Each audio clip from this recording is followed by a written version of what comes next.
What's up, everyone? Logan Freeman here, and today we're breaking down the February City Plan Commission activity for Kansas City, Missouri.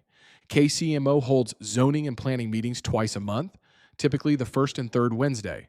And in February, those meetings took place on February 4th and February 18th. As always, we're focused on what actually matters for commercial real estate: industrial pipeline, multifamily movement, rezonings, infrastructure planning, and early signals that tell us where capital and development are heading next. Let's start with the Northland, because that's where a lot of momentum continues to build.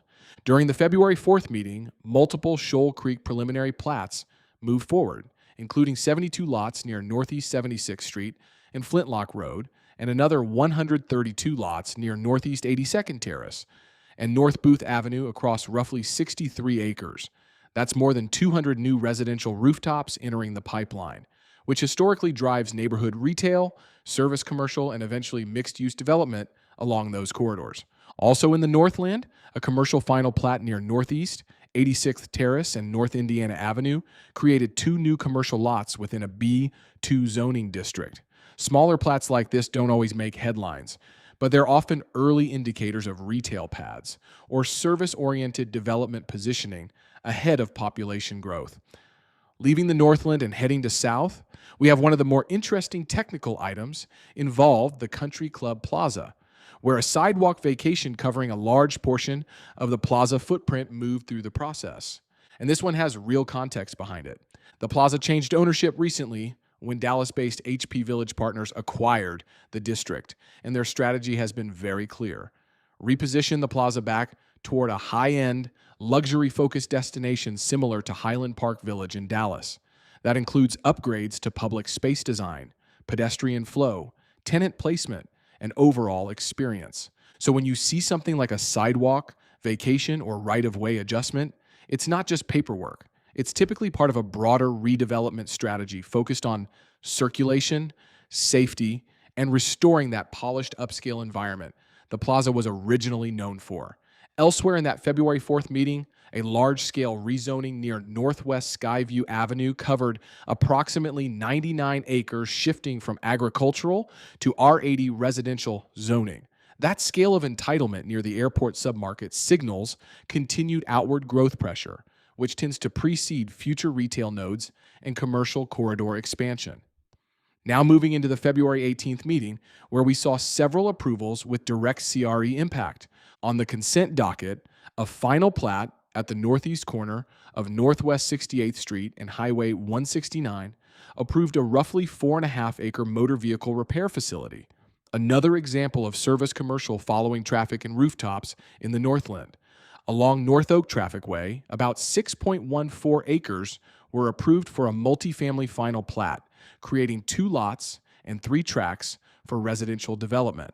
That corridor continues to transition toward higher density, which typically supports future retail and mixed-use opportunities.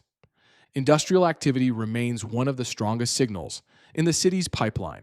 A 14-acre final plat at 1800 East Bannister Road, tied to Blue River Commerce Center, moved forward, along with a 31-acre industrial project plan within Hunt Midwest Business Park at North Wallace Drive and Northeast 48th Street.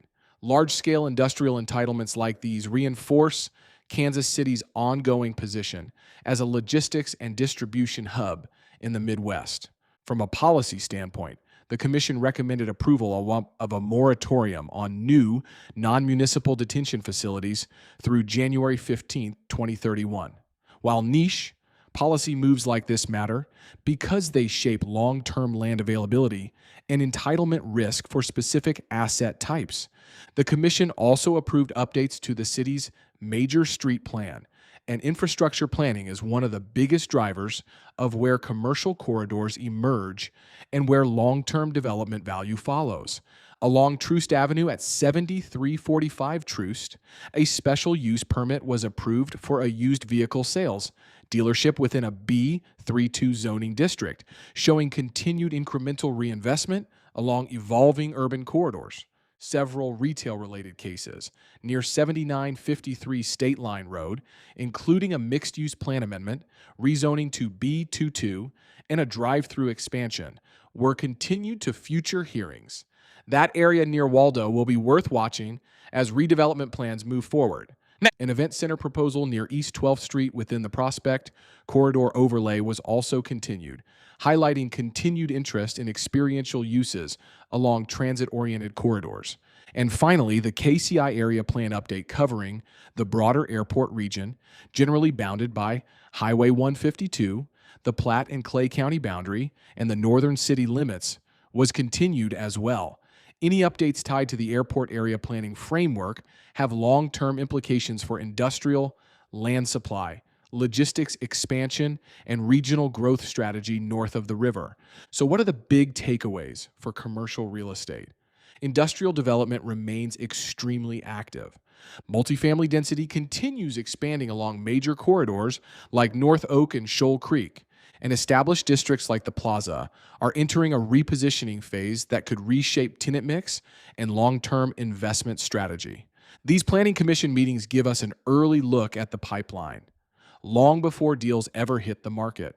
And that's exactly why we track zoning and entitlement activity across every municipality in the Kansas City metro.